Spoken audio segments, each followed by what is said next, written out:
28 July supreme court একটা রায় দেয়। 20 জুলাই এবং তারপরে সিজেপি প্রোটেস্টের নামে যে ভাঙচুর হয়, গালিগালাজ হয়, জিহাদি স্লোগানস ওঠে, পুলিশকে মারা হয়, তার পিছনে যে ক্রিমিনাল এলিমেন্টস গুলো আছে তাদের এগেনস্টে যেন অ্যাকশন নেওয়া হয়। এইরকমই একটা নির্দেশ দিল্লি পুলিশ এবং অন্যান্য রাজ্যে যেখানে এই জিনিসগুলো হয়েছে সেখানে সেই রাজ্যের পুলিশও যেন ওদের এগেনস্টে অ্যাকশন নেয়। এরপর আপনার কি মনে হয় ককরোচ জনতা পার্টির যে লিডাররা আছে তাদের তরফ থেকে কি স্টেটমেন্ট আসা উচিত?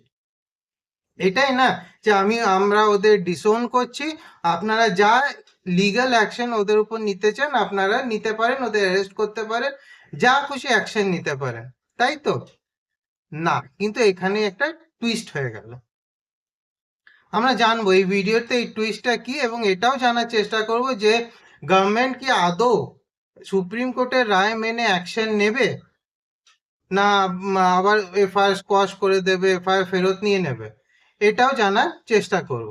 নমস্কার, আমি অম্বরীশ ব্যানার্জি। তো আজকের এই এপিসোডে আপনাদের স্বাগত জানাই, এবং এই ভিডিওটা যদি আপনাদের পছন্দ হয় তো লাইক ও শেয়ার করে দেবেন এবং চ্যানেলটাকে অবশ্যই সাবস্ক্রাইব করে দেবেন। তো আসুন শুরু করা যাক।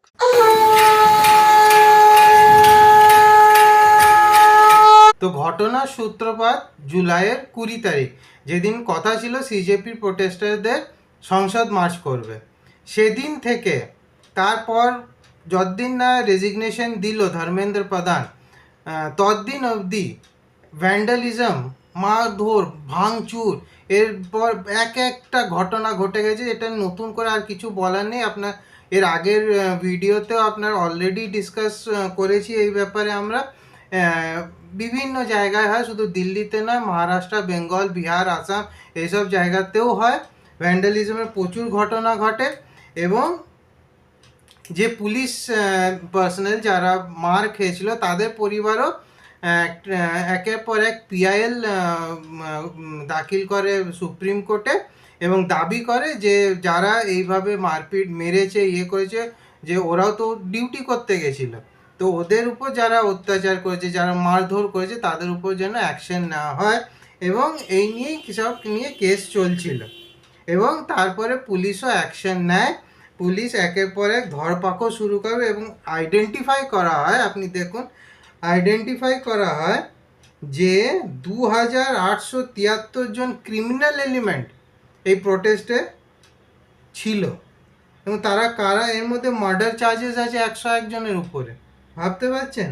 অ্যাটেম্প টু মার্ডার হচ্ছে 62 জন, তারপরে রবারি, ডাকাইটি মানে ডাকাতি বা ছিনতাইবাজি এসবের ঘটনায় জড়িত আছে 284 জন, তারপরে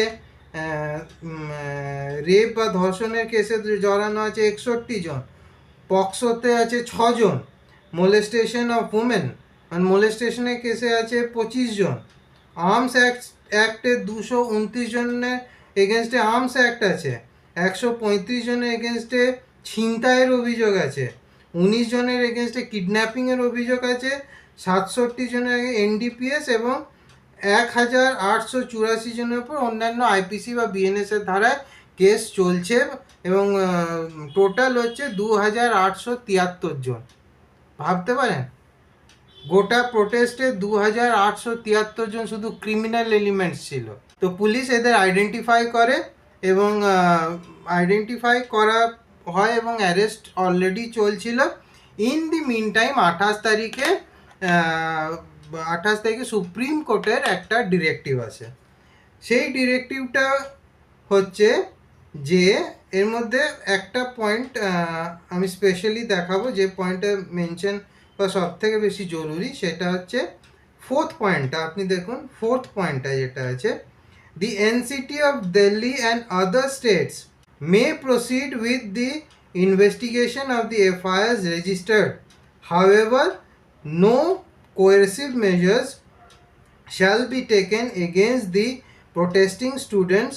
Both protection nonetheless shall not be extended to the person with criminal antecedents. মানে হচ্ছে যে পুলিশ যে এফআইআর রেজিস্টার করেছে সেগুলোর এগেনস্টে ইনভেস্টিগেশন শুরু করতে পারে, ইনভেস্টিগেশন করতে পারে, অ্যারেস্ট করতে পারে।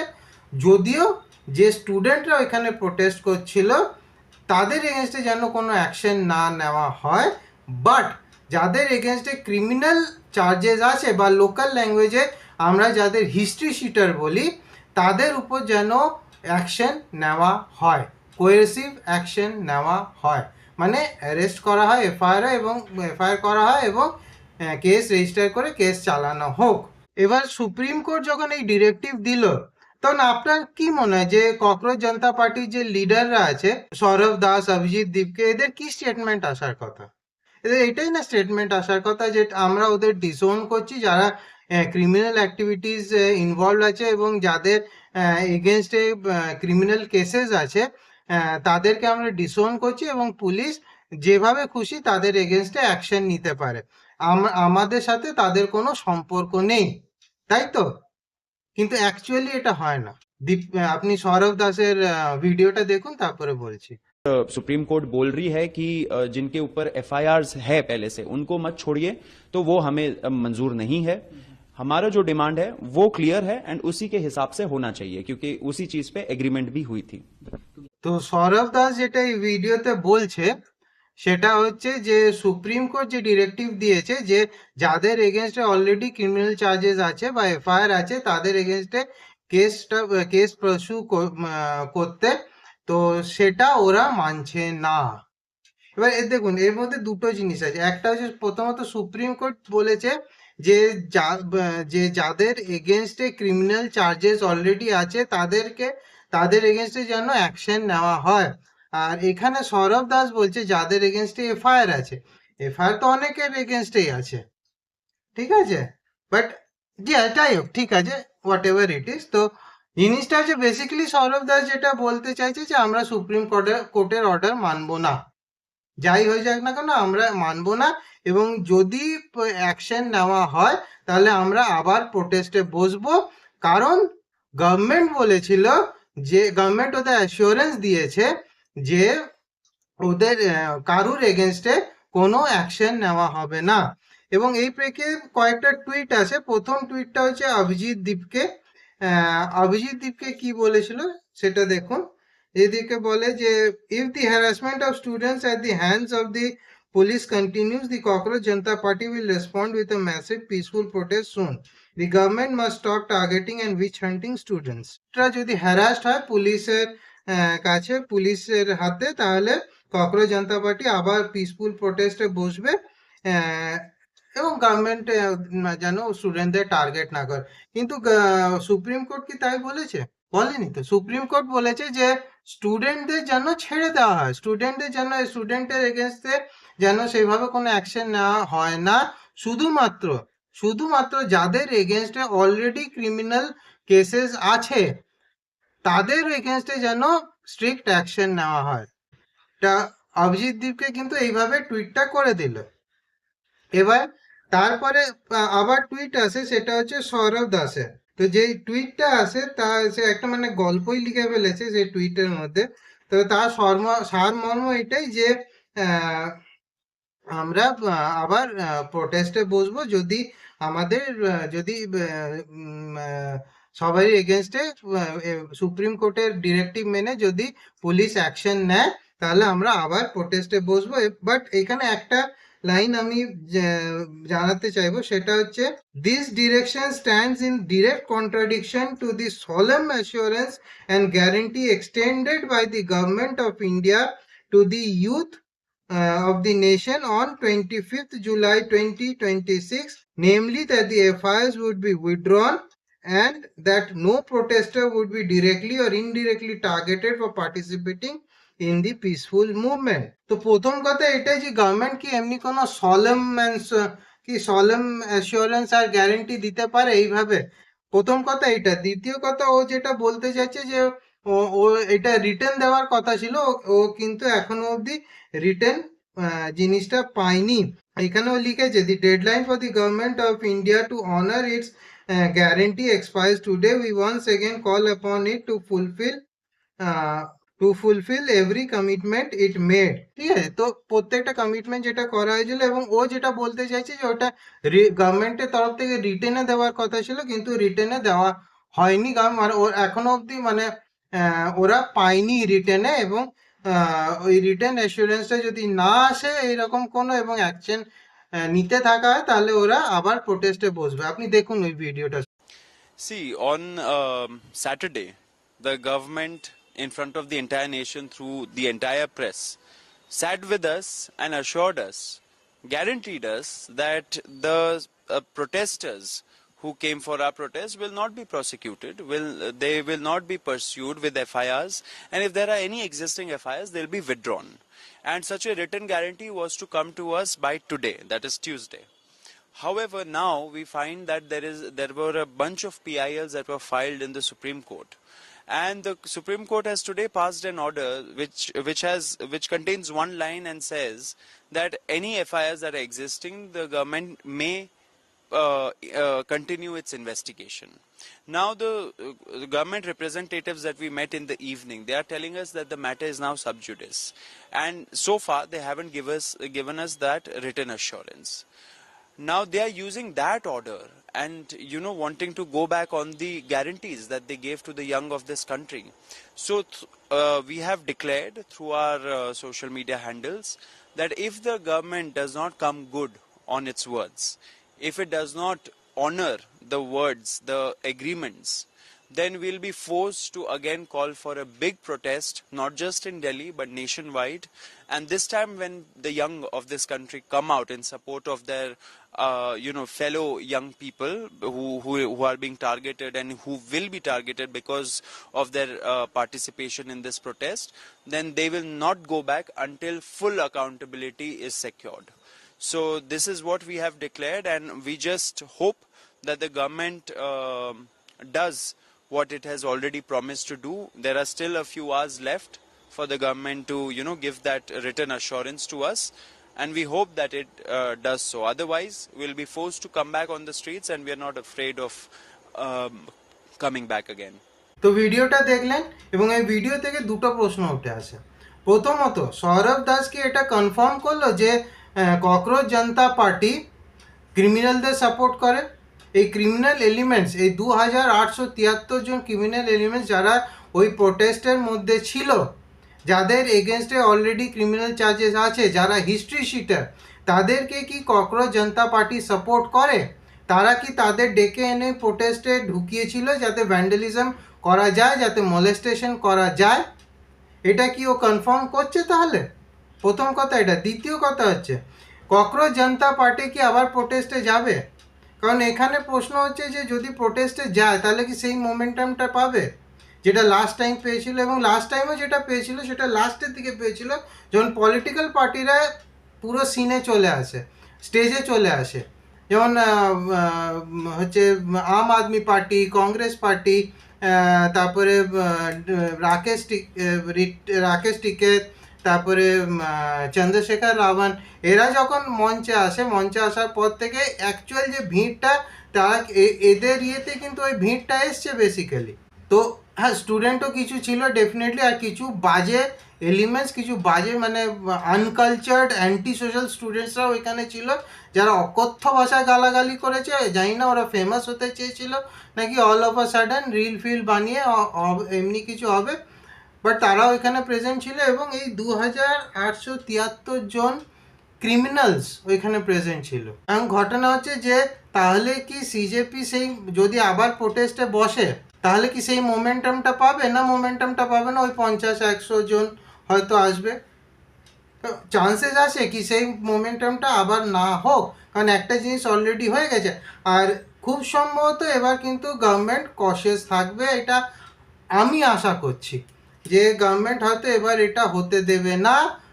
এই এক্সাম্পলটা নিয়ে যে সেকেন্ড টাইম যখন আবার সেই অন্নদাতারা, কোট অ্যান্ড অন্নদাতারা যখন আবার পাঞ্জাব থেকে ট্র্যাক্টর নিয়ে আসছিল, তাদের কিন্তু আটকে দেওয়া হয়।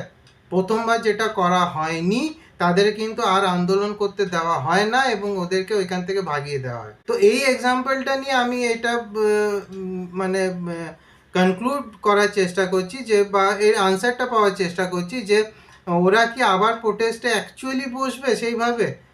কারণ সেইভাবে কি তাহলে আবার ওদের অ্যারেঞ্জমেন্টস করতে হবে, ওদের সেই ভিড় জোগাড় করতে হবে, সেটা কি হবে না এবার হবে না? এটা একটা প্রশ্ন রয়ে যাচ্ছে। ইন দি মিন টাইম আবার একটা জিনিস হয়েছে, যেটা হয়েছে সেটা হচ্ছে যে একটা আর্টিকেল 32 পিটিশন ফাইল করা হয়েছে সুপ্রিম কোর্টে, ঠিক আছে? এবার এই আর্টিকেল 32টা কি জিনিস বেসিক্যালি? আর্টিকেল 32 হচ্ছে যেটা বেসিক্যালি একটা, মানে বেসিক্যালি ভারতের যে সিটিজেন্স আছে তাদের ফান্ডামেন্টাল রাইট প্রোটেক্ট করার জন্য তারা সুপ্রিম কোর্টে গিয়ে আবেদন করতে পারে, যাতে যে তাদের কোনোভাবে তাদের ফান্ডামেন্টাল রাইট যেটা, সেটা কার্টেল করা হচ্ছে বা সেটা সেই রাইটটা এক্সারসাইজ করতে দেওয়া হচ্ছে না ওই সিটিজেনকে। তো এইটা নিয়েও সুপ্রিম কোর্টে যাওয়া যেতে পারে। এটা আমি ওভার, মানে একটা সারফেসে বললাম জিনিসটাকে, ডিটেলে গেলাম না আর্টিকেলটা সম্বন্ধে। এটা জাস্ট একটা সারফেসে আপনাকে জিনিসটা জানালাম। তো এই পিটিশনটা ফাইল করা হয়েছে, কেন করা হয়েছে শুনুন।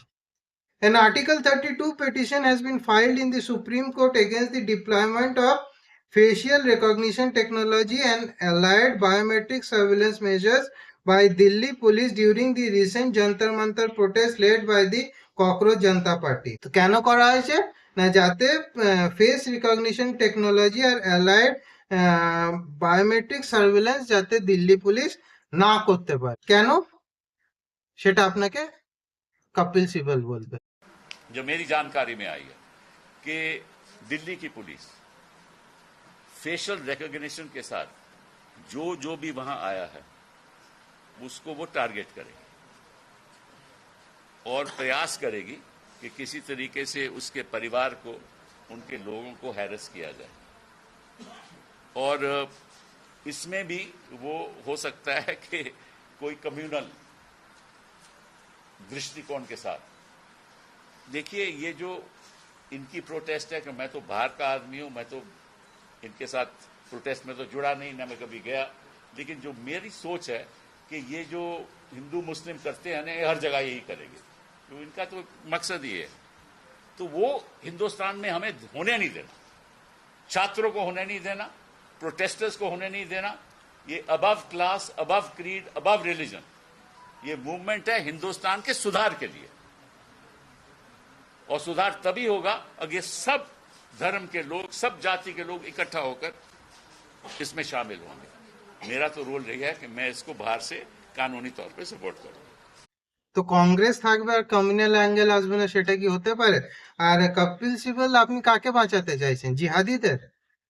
যে জিহাদিগুলো ওইখানে প্রেজেন্ট ছিল প্রোটেস্টের নামে, যারা নারা লাগাচ্ছিল, তাদের এগেনস্টে তাদেরকে বাঁচাতে চাইছেন আপনি?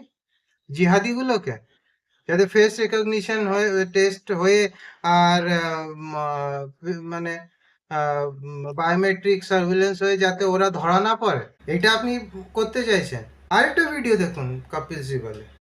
मैंने कहा कि जहां जहां भी हिंदुस्तान में, बिहार में हो, आसाम में हो, बंगाल में हो, महाराष्ट्र में हो, जहां जहां भी पीसफुल प्रोटेस्ट हुए हैं और जहां जहां छात्रों को टारगेट किया जा रहा है या प्रोटेस्टर्स को टारगेट किया जा रहा है, वहां हम चाहेंगे कि अगर कोई मुकदमा कोई डालेगा, कोई भी सरकार, तो हम फिर उसके लिए एक व्यवस्था बनाएंगे ताकि वहां कुछ हमारे वकील खड़े हो सकें।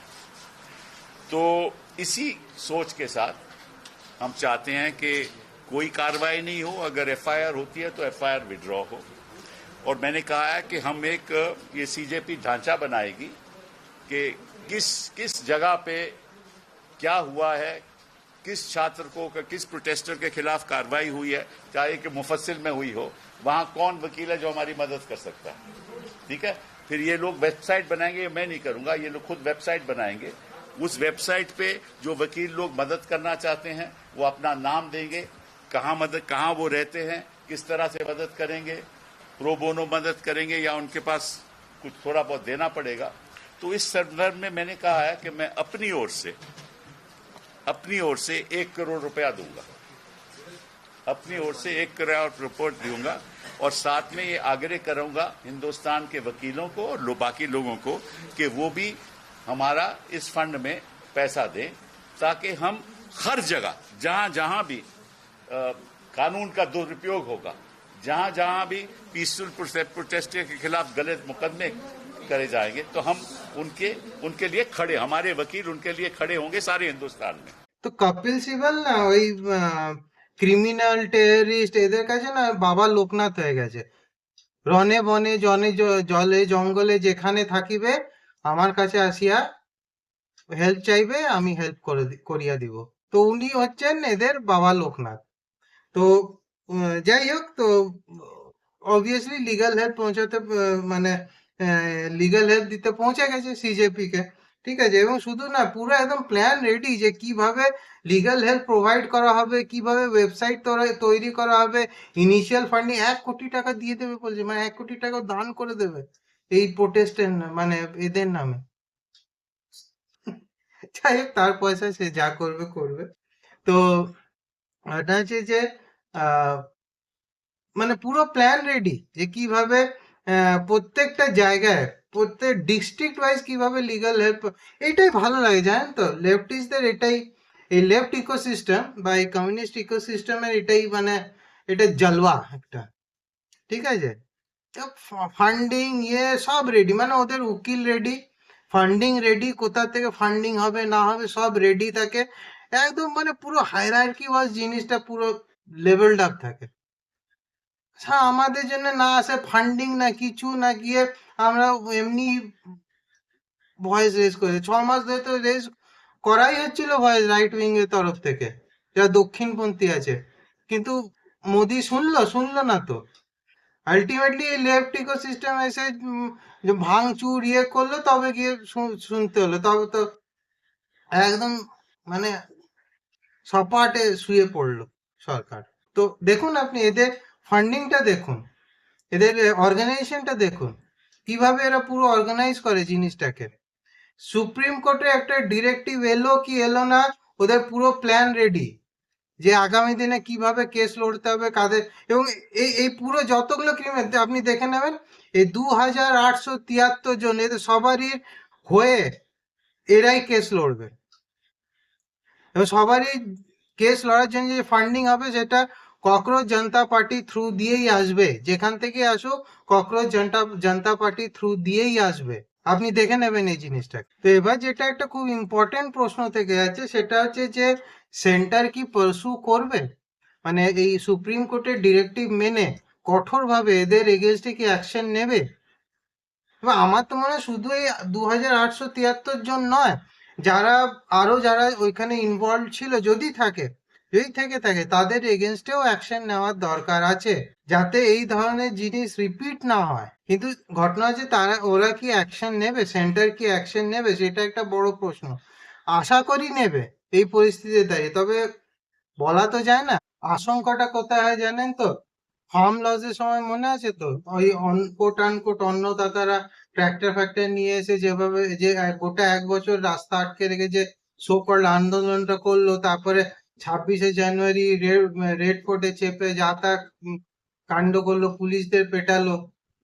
আলটিমেটলি মোদি তপস্যা মে কমি रहेगी বলে ফার্ম লস গুলো রিপিল করে দিল। ওই ফার্ম লস আর এলোই না। অ্যাকচুয়ালি ওটা বেনিফিট করতো যে যারা ফার্মার আছে, যারা চাষবাস নিয়ে চাষিরা যারা আছে, তাদের অ্যাকচুয়ালি বেনিফিট করতো পুরো দেশের চাষিদের, কিন্তু ওটা হলো না। তো আবার যদি ওই তপস্যায় কমি থেকে গেছে ভেবে যদি এফআইআর গুলো উইথড্র করে নেয় বা করে নেয়, অটোমেটিক্যালি এই আশঙ্কাটা তো রয়েই যায় যে সরকার কি করবে, হঠাৎ করে কি করে দেবে, কি করবে না, এটা তো বলা যায় না। বাট হ্যাঁ, আশা করছি যে যে ক্রিমিনাল যারা আছে বা যাদের এগেনস্টে এফআইআর করা হয়েছে, বা যাদের আইডেন্টিফাই করা হয়েছে, তাদের এগেনস্টে অ্যাকশন নেওয়া হবে। যদিও বিহারে কিন্তু একটা ঘটনা সামনে আসছে, যেখানে হতে পারে মেবি এটা চান্সেস আছে যে বিহার পুলিশ তাদের যে এফআইআর করা হয়েছিল সেগুলো উইথড্র করে নেবে, সেগুলো ফেরত নিয়ে নেবে, স্কোয়াশ করে দেবে। কেন করে দেবে তার একটা সম্ভাব্য কারণ এটা হতে পারে যে বাঁকিপুর যে কনস্টিটিউয়েন্সি আছে সেখান থেকে নিতিন নবীন এমএলএ হয়েছিলেন, এবং তারপর উনি বিজেপির প্রেসিডেন্ট হন এবং এখন রাজ্যসভার এমপি। তো ওই সিটটা খালি হয়ে গেছে, তো ওইখানে রি ইলেকশন আছে, তো সরি বাই ইলেকশন আছে। তো ওই বাই ইলেকশনে প্রশান্ত কিশোর ওই কনস্টিটিউয়েন্সিতে দাঁড়িয়েছে। তো হতে পারে বিজেপির কাছে এটা একটা মানে কি বলবো, ওই ইজ্জত কা সওয়াল টাইপের ব্যাপার হয়ে গেছে আর কি, ইগোতে চলে এসছে জিনিসটা। তো ওইটা ওদের জিততেই হবে এবং জেতার জন্য যা যা করার সে করতে হবে, সেই প্রেক্ষাপটে বা তারই ব্যাকগ্রাউন্ডে হয়তো এই জিনিসটা হচ্ছে যে ওই এফআইআর গুলো মেবি উইথড্রন হয়ে যেতে পারে বিহারে। যদিও বাংলাতে এটা হচ্ছে না, বাংলাতে কিন্তু পার্সু করা হচ্ছে, এফআইআর করা হচ্ছে, এফআইআর করা হয়েছে, ধরা হয়েছে। এবং সেদিন শুভেন্দু তো বয়ান দিয়েছিল, কি বয়ান দিয়েছিল আপনি শুনুন। শুক্রবার দিন বিশেষ দিন। প্রাক্তন মুখ্যমন্ত্রী বলেন না শুক্রবার সব ছাড় আছে, ওই শুক্রবারের লোকেরাই করেছে। চিহ্নিত করেছি, মার্ক করেছি, এদের সঙ্গে নিটের কোনো সম্পর্ক নেই। আগের প্রাক্তন মুখ্যমন্ত্রী যিনি এখানে হেরেছেন, তিনি বরাবর বলেন না শুক্রবার তো ওরা একটু করবে, তাই আজকে সাংবাদিকরা আক্রান্ত হয়েছেন। আমি আপনাকে বলি সব ছাড়ুন, শুক্রবারীরা যারা করেছে চিহ্নিত হয়ে গেছে। কয়েকটা দিন অপেক্ষা করুন, এদের কি করতে হয় আমি জানি। ও শুভেন্দু তো পরিষ্কার বলে দিয়েছে যে এটা শুক্রবারের ভিড় করেছে। শুক্রবারের ভিড় বলতে কি বোঝায় এটা আমি আলাদা করে বলে দিচ্ছি না, ঠিক আছে? এবং আশা করছি গুন্ডা দমন আইনের আওতায় ওদের আনা হবে এবং সেইভাবেই ওদের এগেনস্টে অ্যাকশন নেওয়া হবে এবং কেসটা কন্টিনিউ করা হবে। তো বাংলা থেকে তো এটা আশা আছে, বাংলায় শুভেন্দুর থেকে এটা আশা আছে। তো সেন্ট্রাল থেকেও এটাই আশা করব যে সেন্ট্রাল গভর্নমেন্টও যেন এই পুরো জিনিসটাকে পার্সু করে এবং কাউকে যেন রেহাত না দেওয়া হয়। প্রত্যেকের এগেনস্টে, যাদের এগেনস্টে এফআইআর করা হয়েছে তাদের এগেনস্টে যেন প্রপার অ্যাকশন নেওয়া হয় এবং ফেস রেকগনিশন টেস্ট এবং বায়োমেট্রিক সার্ভিলেন্স করে যারা এই ভ্যান্ডালিজমের সাথে যুক্ত ছিল তাদের এগেনস্টেও যেন অ্যাকশন নেওয়া হয়।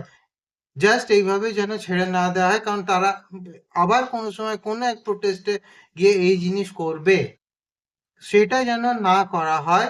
এবং আগামী দিনে একটু সচেতন থাকবেন প্লিজ, কারণ এই জিনিসগুলো নিয়ে আপনাদেরকে অনেকবার বলা হয়েছে, আপনারা কোনো কান দেননি।